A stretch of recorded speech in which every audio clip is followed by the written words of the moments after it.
हाकिमों, मुझसे मेरे होने की पहचान नहीं ले सकते हो। जब तक रब ना चाहे मेरी जान नहीं ले सकते हो। जब तक रब ना चाहे मेरी जान नहीं ले सकते हो। मेरी सांसों में जलती बारूदें तो भर सकते हो, लेकिन तुम मुझसे मेरा ईमान नहीं ले सकते। मुरादाबाद वालों, मैं आज यहाँ लाखों की तादाद में खड़ी आवाम के बीच में ये कह के जा रहा हूँ कि एक बार सारे लोग जो हमारी माएं बहनें बैठी हैं उनके लिए हाथ उठा के ताली बजाएं, जिन्होंने इस आंदोलन को शुरू किया। ये आंदोलन उनका है, ये आंदोलन उनका है। सलाम उनके।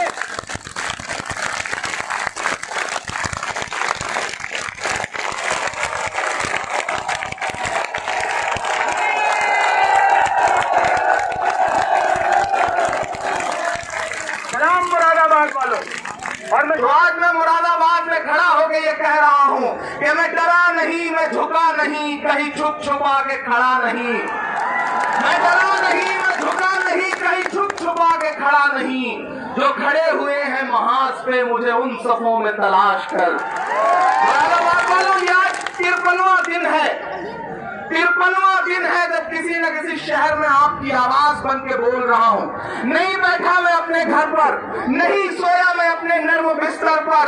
वो दिन जब जामिया की निहत्थी बच्चियों पर लाठियां बरसी थी, वो दिन जब बच्चों की आंखें फोड़ दी गई थी, जामिया की लाइब्रेरी में घुस करके आंसू गैस के गोले दागे गए थे, वो दिन और आज का दिन मैं आपके बीच खड़ा हूँ। सलाम मुरादाबाद को जिसने एक और शाहीन बाग यहाँ पे खड़ा कर दिया।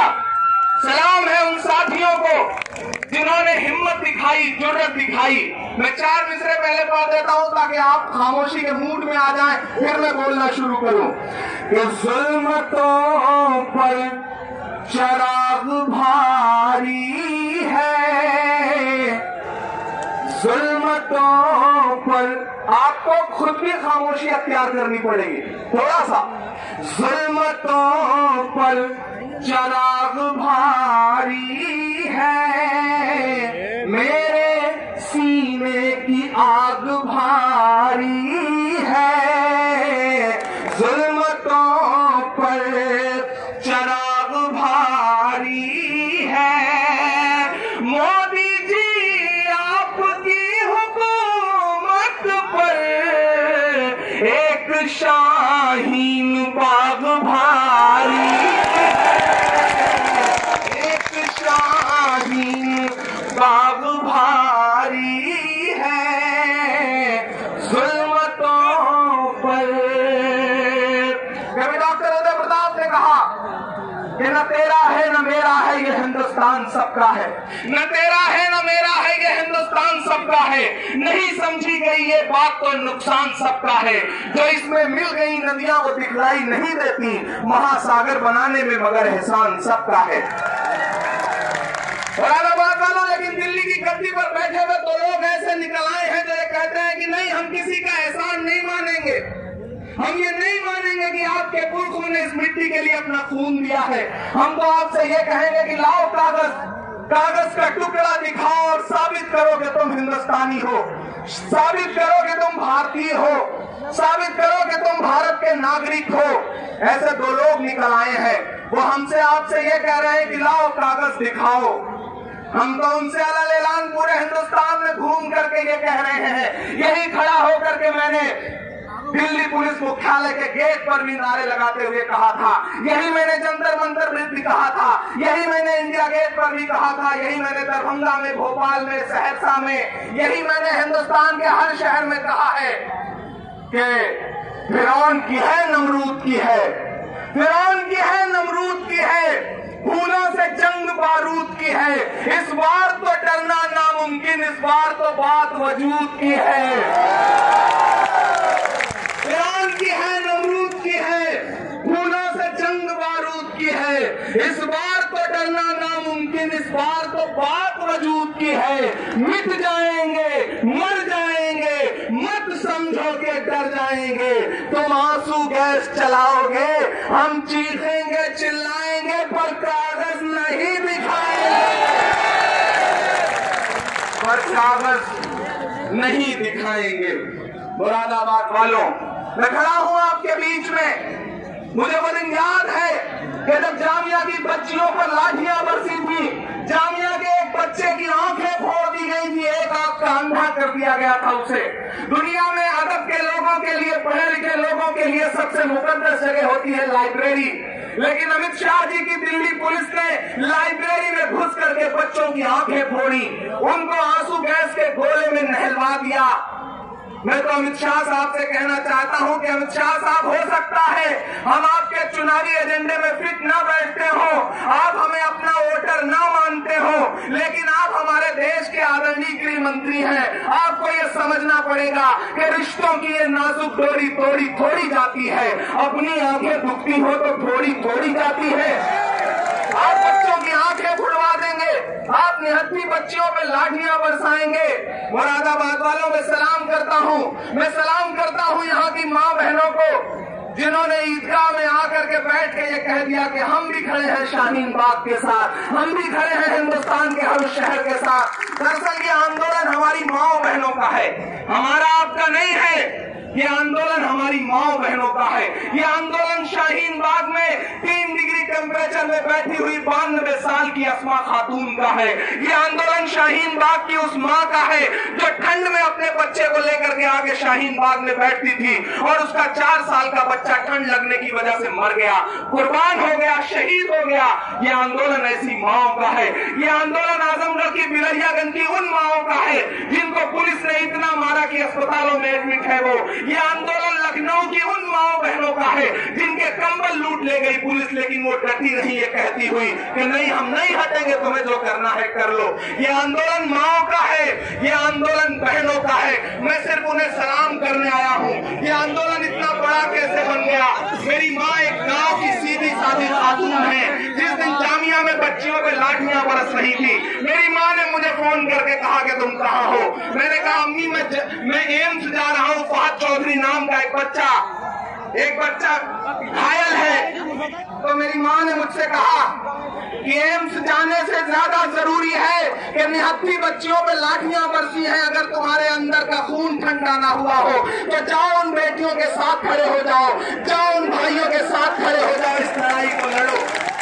आज तसव्वुर करो मुरादाबाद वालों की, गांव की एक सीधी सी खातून, एक माँ जो अपने बच्चे को महफूज करने का सबसे पहले ख्याल लाती है दिल में, वो माँ भी मुझसे कह रही है कि जाओ और खड़े हो जाओ।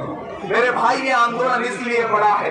मैं आज आपसे ये कहने आया हूँ, मैं आज आपको समर्थन देने के लिए इसलिए आया हूँ क्योंकि मैं बहुत पहले से चाहता था कि जो शाहीन बाग दिल्ली से शुरू हुआ, जो शाहीन बाग पटना के सब्जी बाग से शुरू हुआ, जो शाहीन बाग गया के शांति बाग से शुरू हुआ, जो रोशन बाग जो है वो शाहीन बाग बन गया इलाहाबाद का, वो सबसे पहले मुरादाबाद से शुरू होना चाहिए था क्योंकि ये जिंदा दिल लोगों की सरजमीन है। मैंने कोशिश भी करी, यहाँ गवाह लोग खड़े हैं, मैंने कोशिश भी करी। मेरी बात हुई डीएम साहब से, हमने कहा आप परमिशन दीजिए, हम एक बड़ी एहतजाजी रैली करना चाहते हैं। उन्होंने हमसे कहा ठीक है, आप परमिशन अप्लाई करवाइए, लेकिन बस ये दर्द किससे कहूं, ये दुखड़ा किससे रोऊं कि इसी शहर में ऐसे भी मुनाफिक हैं जिन्होंने कहा कि नहीं, हम जामा मस्जिद पार्क नहीं देंगे, हम नहीं देंगे आपको। जब मेरे आने की बात हुई तो ऐसी ऐसी चिट्ठियां रिलीज करवाई गई, धमकियां भिजवाई गई कि आओगे तो अरेस्ट कर लिया जाएगा, आओगे तो ये कर दिया जाएगा। मुरादाबाद वालों, ये वो मिट्टी है जहां मैं अपना दामन फैला करके आपके बीच आया था ताकत मांगने के लिए, क्योंकि मैं जानता था ये दिन आने जा रहा है, मैं जानता था कि हिंदुस्तान में ये वक्त आने जा रहा है। मैं जामा मस्जिद पार्क में खड़ा होकर के जब अपने आंसुओं से अपना दामन तर करके आपसे कह रहा था कि मेरी आवाज को मजबूत कर दो। आपका फैसला सर माथे पर, आपने जो भी फैसला लिया उसे कबूल करता हूं, मैं आपका बेटा हूं, आपका भाई हूं, आपने जो फैसला लिया मैं उसे कबूल करता हूं। मुझे कोई मलाल नहीं रहा, मैं यहां से इलेक्शन हार के गया, मुझे कोई मलाल नहीं रहा, लेकिन मुझे मलाल उस दिन हुआ जब जामिया में बच्चों पे लाठियां बरसी और मैं रात 10 बजे से सुबह के 3:30 बजे तक दिल्ली पुलिस मुख्यालय के सामने खड़ा होकर के ठिठुरती हुई ठंड में नारे लगा रहा था। तब मुझे मलाल हुआ था कि काश मेरी आवाज मजबूत होती तो ये नारा मैं पार्लियामेंट में लगा रहा होता। मुझे मलाल हुआ उस दिन, मुझे अपने हारने का कोई गम नहीं। नहीं रहा, मैंने मलाल नहीं जाहिर किया, क्योंकि खुदा ने बहुत इज्जत दी है, बहुत मोहब्बतें दी है। बस मैं आपसे ताकत मांगने आया था। लेकिन सलाम आपके फैसले को। लेकिन जिन्हें ये लगता होगा कि साजिशें करके वो मुझे इस शहर से दूर कर देंगे, मैंने कहा था ये शहर वो है कि मेरी मिट्टी शहर में दफन हो जाए, तो इस शहर से मेरा वो रिश्ता है। आप चाहे जो फैसला आपने किया वो सर माथे पर, आगे भी जो फैसला करेंगे वो सर माथे पर, लेकिन मुरादाबाद वाला जो रिश्ता आपसे जोड़ा है उसके लिए मुझे चाहे जो कुर्बानी देनी पड़े कभी पीछे नहीं हटूंगा, ये आपसे वादा कर रहा हूं। ये वो मिट्टी है जिसे मैंने अपने पसीने के साथ साथ मैंने अपने आंसुओं से भी सींचा है, और मैं आज आपसे ऐलान कह रहा हूं कि जिस दिन आपको जरूरत पड़ेगी, जिस दिन मुरादाबाद को जरूरत पड़ेगी, पिछली बार मैंने अपने आंसुओं से सींचा था, जरूरत पड़ेगी तो अपने खून के कतरों से इस मिट्टी को सींचूंगा, लेकिन पीछे नहीं हटूंगा, ये आपसे वादा कर रहा हूं। मुझे मलाल हुआ था, यकीन करें मुझे मलाल हुआ था, जब मैं अपने आसपास बड़े बड़े सियासी रहनुमाओं पर नजर दौड़ाता हूं और उनकी चुप्पियां देखता हूं, उनकी खामोशियां देखता हूं, उनके दिलों में बैठा हुआ प्रशासन और शासन का डर देखता हूं, तो मुझे दर्द होता है, मुझे मलाल होता है। मुझे ये कहने का मन करता है कि हमने सहराओं में हासिल किए आसानी से, तुम समंदर में भी रहकर न मिले पानी से। हमने सहराओं में हासिल किए आसानी से, तुम समंदर में भी रहकर न मिले पानी से। ये सियासत के दिए सबके हवाले न करो, ये सियासत के दिए सबके हवाले न करो, ये तो बुझ जाते हैं बुज़दिल की निगहबानी से। मुरादाबाद वालों, आज वक्त बहुत बुरा है, एक ऐसा वक्त है जब पूरा हिंदुस्तान सड़कों पर निकला हुआ है। प्रशासन के जरिए आपको डराने की कोशिशें की जा रही हैं, धमकाने की कोशिशें की जा रही हैं। मैं तो प्रशासन के साथियों से भी कहना चाहता हूं कि हम तो फूलों के कारोबारी हैं, हम तो लफ्ज बेचते हैं, हम तो लफ्जों का कारोबार करते हैं। एक शायर से आखिर डर किस बात का, एक शायर के लिए इतने इंतजामात। हमारी लड़ाई आपसे नहीं है, हमारी लड़ाई शासन से है, प्रशासन से नहीं है। हमारी लड़ाई शासन से है। मेरे भाई मुरादाबाद वालों, मैं तो प्रशासन से यह कह रहा हूं कि जो कागज इमरान प्रतापगढ़ी को दिखाना पड़ेगा, जो कागज रिजवान कुरैशी को दिखाना पड़ेगा, अहमद को दिखाना पड़ेगा, नदीम साहब को दिखाना पड़ेगा, असलम खुर्शीद साहब को दिखाना पड़ेगा, असद मौलाई साहब को दिखाना पड़ेगा, मोहम्मदुल्लाह चौधरी साहब को दिखाना पड़ेगा, वही कागज उन इंस्पेक्टर साहब को भी दिखाना पड़ेगा जो ई रिक्शे पर रोक करके गालियां बक रहे थे, उन्हें भी देना पड़ेगा। मुझे मिला जब वो वीडियो तो मुझसे खामोश नहीं रहा गया। मैंने लखनऊ से लेकर के जहां तक आवाज उठा सकता था, मैंने ट्विटर पर बाकायदा पोस्ट करके ये कहा कि ऐसे गालीबाज अधिकारियों पर प्रशासन क्या कार्रवाई करेगा। मैं शुक्रिया अदा करूंगा मुरादाबाद के आला अधिकारियों का, मुरादाबाद के खास तौर से एसएसपी साहब का, कि उन्होंने ऐसे गालीबाज दरोगा को लाइन हाजिर भेजने का काम किया। मैं उनका शुक्रिया अदा करता हूँ। हमारी लड़ाई प्रशासन से बिल्कुल नहीं है, आप तो हमारे अपने हैं। आप तो शासन और जनता के बीच में पुल बनने का काम करें, दमन ना करें लोगों का। हमारा हक है एहतजाज करने का। मैं ये संविधान की किताब लेकर के आया हूं जिसमें लिखा हुआ है कि हम हिंदुस्तान के बराबर के नागरिक हैं। ये जो संविधान की किताब है वो हमसे कहती है कि हिंदुस्तान में हमें वही हक हासिल है जो हिंदुस्तान के किसी और शहरी को हासिल है। लेकिन आज कागज का टुकड़ा तय करेगा। क्रोनोलॉजी समझिए मेरे भाई, क्रोनोलॉजी समझिए। हुकूमत कह रही है कि नहीं, ये नागरिकता लेने का नहीं बल्कि देने का कानून है। लेकिन आपके जज्बे को सलाम, आप सड़कों पर क्या उतरे कि परसों अमित शाह साहब को लिखित तौर पर गृह मंत्रालय को पार्लियामेंट में कहना पड़ा कि फिलहाल एनआरसी लागू करने का कोई इरादा नहीं। पहली बार जो ये कहते थे कि 1 इंच पीछे नहीं हटेंगे, उन्हें हमने पीछे हटते हुए देखा, उन्हें पीछे हटते हुए। लेकिन आज मैं यहाँ खड़ा होकर के हजारों हजार की आवाम में इस तारीखी सरजमीन से यह कह रहा हूँ कि नहीं अमित शाह साहब, हमें फिलहाल लफ्ज जो है ना, ये बड़ा बेवफा लफ्ज है, हमें इस पे एतबार नहीं है, हमें एतबार नहीं है। ये जो फिलहाल लफ्ज है ये तो आजकल कुछ ज्यादा ही बेवफाई के मायने दे रहा है। आजकल तो उस पे गाने बन गए कि तो कुछ ऐसा कर कमाल की तेरी हो जाऊं मैं किसी और की हूं फिलहाल। आपको पार्लियामेंट में, आपको सुप्रीम कोर्ट में लिख के देना चाहिए कि आप जो है इस देश में न तो एनआरसी लाएंगे, न तो चोर दरवाजे से एनपीआर ला करके इस देश की आवाम को कागज मांग करके उन्हें लाइनों में लगाने का काम करेंगे। दरअसल यह हुकूमत बड़ी झूठी है। यहाँ मीडिया के साथी खड़े हैं, मैं यहाँ इनकी मौजूदगी में कह रहा हूं कि यह हुकूमत बहुत झूठी है। आदरणीय प्रधानमंत्री मोदी जी रामलीला मैदान में खड़े होकर के ये कहते हैं कि एनआरसी जैसी कोई चीज पर तो चर्चा ही नहीं हुई, डिटेंशन सेंटर पर तो कोई बात ही नहीं हुई, देश में कोई डिटेंशन सेंटर है ही नहीं। लेकिन वही गृह मंत्री जी क्रोनोलॉजी समझाते हुए कहते हैं कि पहले एनआरसी आएगा, सीए आएगा, फिर उसके बाद घुसपैठिए बाहर किए जाएंगे। अरे कौन है घुसपैठिया? अमित शाह साहब किसको कह रहे हैं आप घुसपैठिया? आप हमें घुसपैठिया कह रहे हैं जिनके पुरखों ने अपने खून से इस मिट्टी को सींचा है। हम घुसपैठिए नहीं है। अरे घुसपैठिए गुजरात के मुख्यमंत्री विजय रूपानी है जो म्यांमार में पैदा हुए हैं। हम इसी मिट्टी में पैदा हुए हैं, हम बाहर पैदा नहीं हुए। हम घुसपैठिए नहीं है, हमारे बाप दादा यही इसी मिट्टी में सो रहे हैं। हम घुसपैठिए नहीं है, हम बाहर से नहीं आए हैं। बाहर से अडवाणी जी 1948 में पाकिस्तान के बनने के बाद आए हैं। हम तो इसी मिट्टी के हैं। आप कह रहे हैं कि क्रोनोलॉजी समझिए।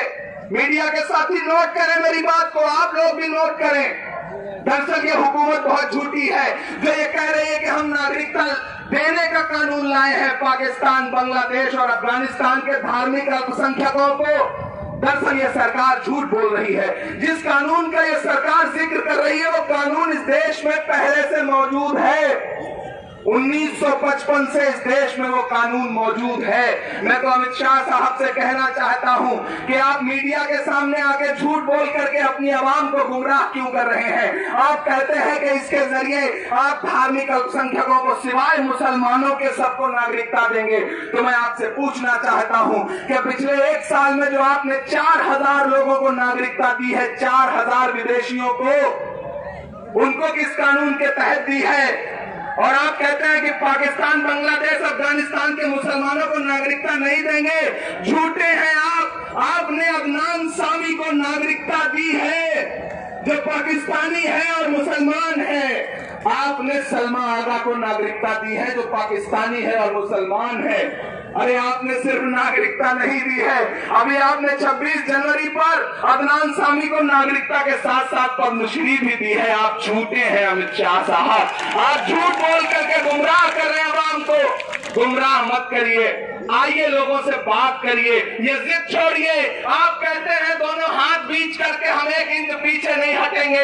अगर आप 1 इंच पीछे नहीं हटेंगे तो हिंदुस्तान की आवाम के दिल की धड़कन सुन के देखिए, ये भी कह रही है कि अगर आप 1 इंच पीछे नहीं हटेंगे तो ये आधा इंच पीछे हटने को तैयार नहीं है। मेरे भाई ये आंदोलन बहुत बड़ा है। ये आंदोलन हमारे आपके वजूद का है। मैं इसलिए आपसे गुजारिश कर रहा हूं कि आंदोलन इसलिए भी बहुत बड़ा है कि आंदोलन नए नए तरीके सिखा रहा है। सरकार बैठी है आपको गोली मारने के लिए। सरकार चाहती है कि आप अपने हाथों में कंकर उठा ले तो वो आप पे लाठियां बरसा दे। लेकिन मुरादाबाद वालों, मैं आपसे एक बात कह रहा हूं कि सरकार को कोई मौका मत देना। ये चाह रहे हैं कि आप बदमाशी करें और ये आपके ऊपर लाठियां बरसाएं, आपके ऊपर गोलियां चलाएं। तो मैं आपसे ये कह रहा हूं कि जब भी अपने घरों से निकलिए, आंदोलन के लिए आइए, तो अपने हाथों में एक तिरंगा लेके रखिए।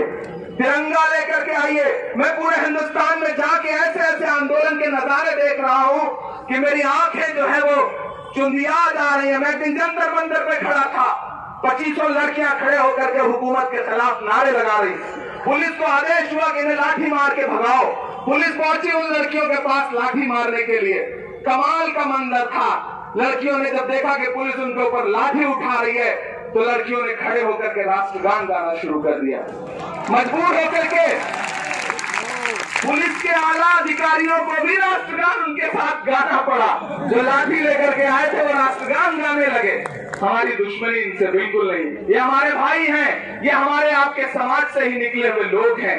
दरअसल ये सरकार के दबाव में बहुत हैं। मैं उनसे गुजारिश करता हूं कि सरकार के दबाव के साथ साथ प्रशासन की जिम्मेदारी आवाम की हिफाजत की भी है, आवाम की धड़कनों को सुनने की भी है। अगर आवाम परेशान है, अगर रात के 2-2 बजे तक 10 डिग्री 8 डिग्री टेम्परेचर में माएं बहनें अपना घर छोड़ करके किसी मैदान में हुकूमत के खिलाफ बैठी हैं, तो हुकूमत को इनकी आवाज सुननी पड़ेगी। माननीय मुख्यमंत्री जी ये कहते हैं तंज करते हुए कि मर्द जो है रजाई में सो रहे हैं और औरतों को चौराहे चौराहे बैठा दिया है। मुझे बड़ा मलाल हुआ, ये बयान सुन के मुझे बड़ा अफसोस हुआ कि एक मुख्यमंत्री की यह भाषा नहीं होनी चाहिए। अरे आदरणीय मुख्यमंत्री जी, अगर महिलाओं की कमान संभालने पर आपको तकलीफ हो रही है तो आप याद करिए कि जब अंग्रेजों के खिलाफ रानी लक्ष्मीबाई ने अपने बेटे को पीठ पर बांधा था और तलवार उठा करके फिरंगियों के खिलाफ निकल पड़ी थी, ये दरअसल वो महिलाएं हैं जो रानी लक्ष्मीबाई का रोल अदा कर रही हैं, जो महिलाएं हैं जो रानी लक्ष्मीबाई की तरह मैदान में निकल आई है। आपको इनके कमान संभालने से तकलीफ है, इन्हें सलाम करता हूँ। ये महिलाएं रानी लक्ष्मीबाई हैं, ये महिलाएं ज्योतिबा फुले हैं, ये महिलाएं फातिमा शेख है, ये महिलाएं बेगम हजरत महल है। इन्होंने हिंदुस्तान को बता दिया कि आप ये कहते थे कि बुर्के में जो है वो घरों में बैठी रहती है, उनको समाज जो है वो बाहर निकलने की आजादी नहीं देता। देखिए आजादी ऐसी मिली है कि उन्होंने आज हुकूमत की नाक में दम करके रख दिया। नरेंद्र मोदी साहब कहते थे, मुझे वो दिन याद है कि जब 3 तलाक पर कानून बनाते हुए नरेंद्र मोदी जी संसद में लगभग रोते हुए कह रहे थे कि मुझे मुस्लिम बहनों की बड़ी चिंता है, मैं इनके भले के लिए ट्रिपल तलाक पर कानून ला रहा हूं। मैं तो पूरे हिंदुस्तान में घूम करके नरेंद्र मोदी जी से हर दिन कह रहा हूं कि नरेंद्र मोदी जी, अगर सच में आपको मुस्लिम बहनों की फिक्र है तो किसी दिन चले आइए शाहीन बाग, किसी दिन चले आइए जंतर मंतर, किसी दिन चले आइए मुरादाबाद। आपकी हजारों बहनें आपका इंतजार कर रही हैं। आइए इनसे बात करिए, आइए इनसे संवाद स्थापित करिए, अपनी इन्हीं मुंह बोली बहनों से पूछिए कि तुम्हें क्या परेशानी है और इनकी परेशानी दूर करने की हिम्मत दिखाइए। हुकूमत का काम है आवाम का दर्द सुनना, ये लोकतंत्र है, ये जमहूरियत है, ये डंडे से नहीं चलता है, ये हिटलर के तरीके से नहीं चलता है, ये गांधी के तरीके से चलेगा। दरअसल 2 विचारधाराएं इस देश में काम कर रही है।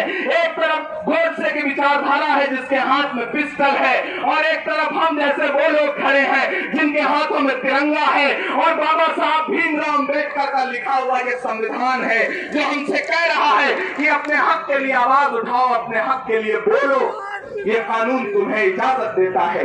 मुरादाबाद वालों, बड़े दर्द समेट करके आपके बीच आया हूं। मैंने कहा ना, आज 53वां दिन है जब मैं हिंदुस्तान के किसी न किसी शहर में खड़ा हूं। मैं नहीं गया कोई मुशायरा पढ़ने, मुझे विदेश जाना था, मैंने अपने मुशायरे छोड़ दिए, हिंदुस्तान के मुशायरे छोड़ दिए। मैंने अलग ऐलान ये कहा कि मेरी जरूरत आज हिंदुस्तान के मुशायरों को नहीं बल्कि हिंदुस्तान की सड़कों को है। मैं वहां खड़ा होकर के नारा लगाऊंगा। मैंने ये परवाह नहीं करी कि मेरा हश्र क्या होगा, मैंने ये परवाह नहीं करी कि कौन सी जेल में मुझे डाल दिया जाएगा, मैंने ये परवाह नहीं करी कि कौन सी गोली, गोडसे की कौन सी गोली मुझ जैसे गांधी के मानने वाले का सीना छलनी कर देगी। मैं खड़ा रहा, मैं आपके लिए बोल रहा था क्योंकि लहरों से लड़ा करता हूं दरिया में उतरकर। साहिल पे खड़े होकर मैं साजिश नहीं करता, वो जिसमें पसीने की महक आती नहीं है, वो खून मेरे जिस्म में गर्दिश नहीं करता, वो खून मेरे जिस्म में गर्दिश नहीं करता, क्योंकि ये डॉक्टर बाबा साहब भीमराव अम्बेडकर का संविधान मुझसे कहता है कि इमरान तुम्हें हक है,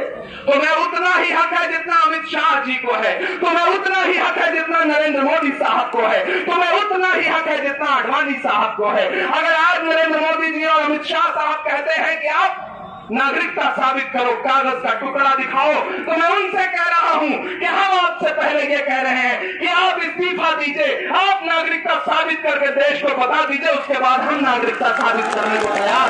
हम दिखाएंगे कागज,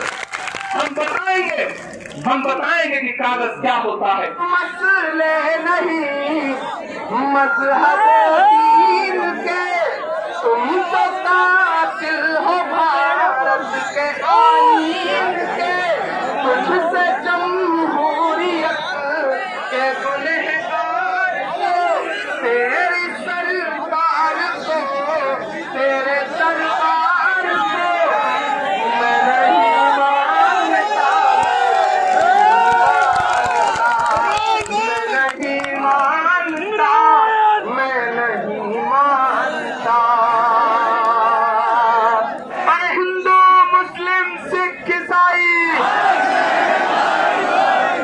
नारा थोड़ा ज्यादा जोर से लगना चाहिए। इस नारे पर ज्यादा सुलगती है लोगों की।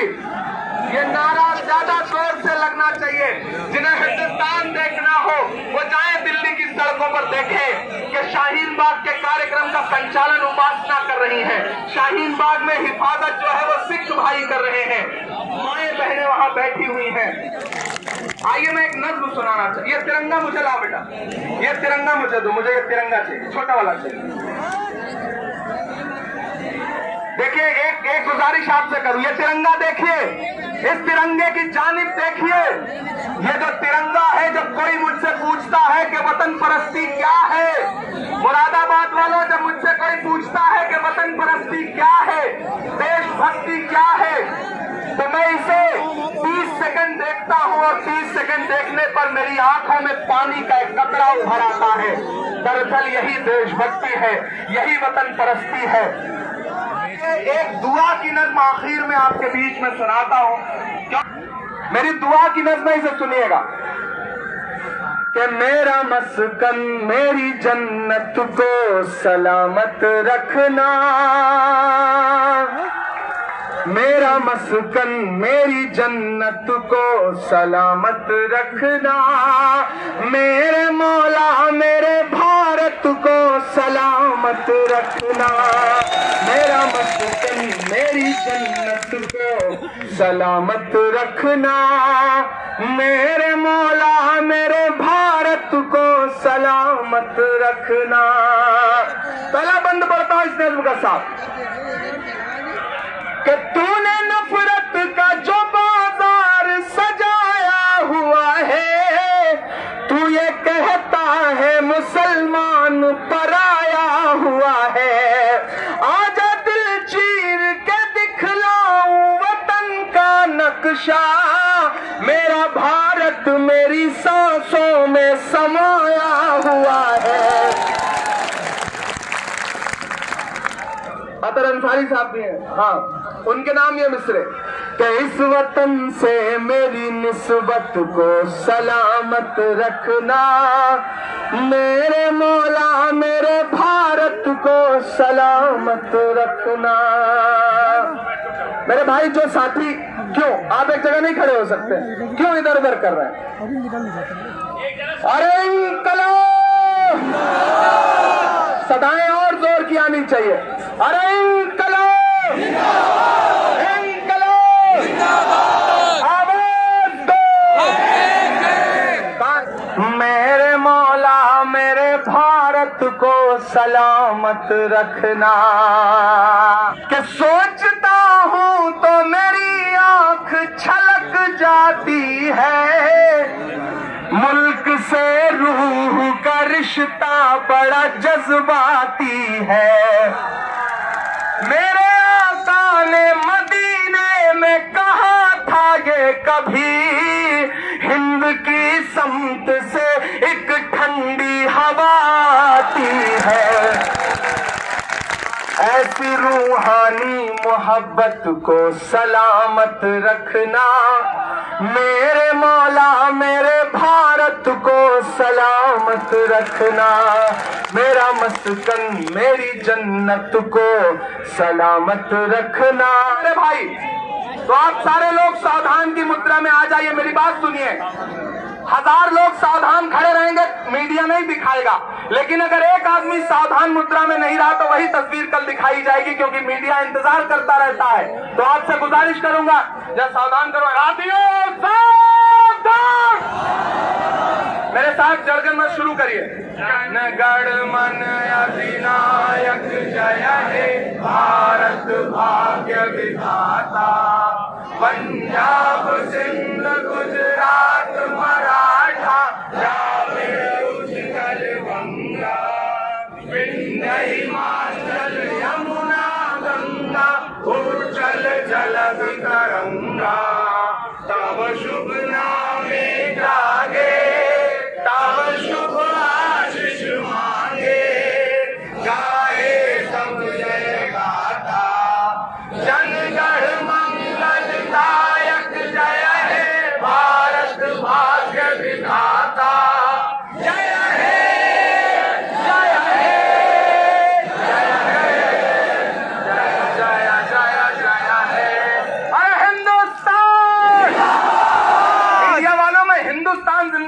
लगा रहा हूं, इसे कुछ और मत बना दीजिएगा, आप यही करते हैं।